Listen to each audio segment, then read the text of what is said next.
होने का पर्व आरंभ हो चुका है। यह केवल एक मंदिर में एक मूर्ति की प्रतिष्ठा नहीं है, यह इस देश की अस्मिता, इस देश का स्वाभिमान और इस देश का आत्मविश्वास, इसकी प्रतीक्षा है। 500 वर्षों की प्रतीक्षा के पश्चात यह संभव हो सका। इसके जो अनेक कारण हैं उनके ऊपर तो आलोक हमारे सारे सम्माननीय अभ्यागत डालेंगे ही। मैं केवल एक काम के लिए यहां पर खड़ा हूं, छोटा सा काम।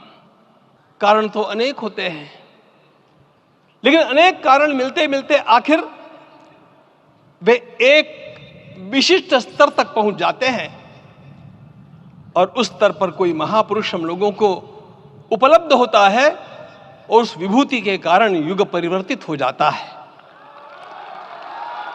इस प्रकार का परिवर्तन लाने के लिए अपने जीवन को साधना पड़ता है और इस प्रकार जीवन साधने वाले हमारे इस देश की परंपरा के अनेक महान रत्नों में आज हम लोगों को समय की आवश्यकता, युग की आवश्यकता, सनातन के अंतःकरण की आवश्यकता के रूप में हमारे सम्माननीय प्रधानमंत्री जी प्राप्त हुए हैं।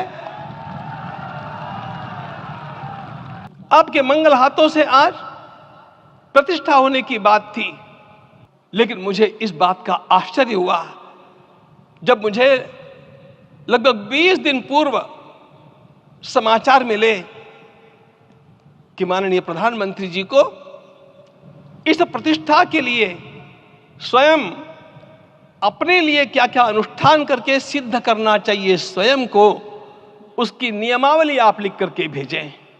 आज मुझे आपको बतलाने समय अंतःकरण गदगद होने की अनुभूति हो रही है।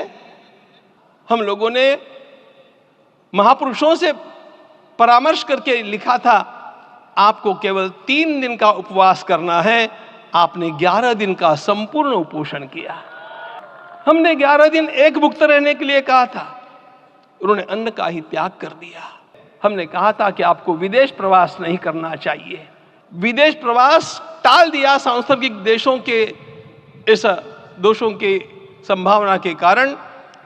लेकिन दिव्य देशों का प्रवास ऐसा किया, नासिक से आरंभ किया, गुरुवायूर गए, श्रीरंगम गए, रामेश्वरम गए।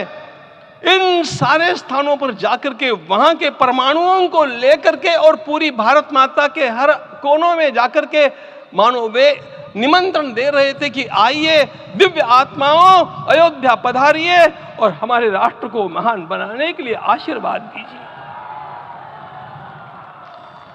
मुझे इस परंपरा को देखते हुए केवल एक राजा याद आता है जिसमें यह सब कुछ था, और उस राजा का नाम छत्रपति शिवाजी महाराज। छत्रपति शिवाजी महाराज।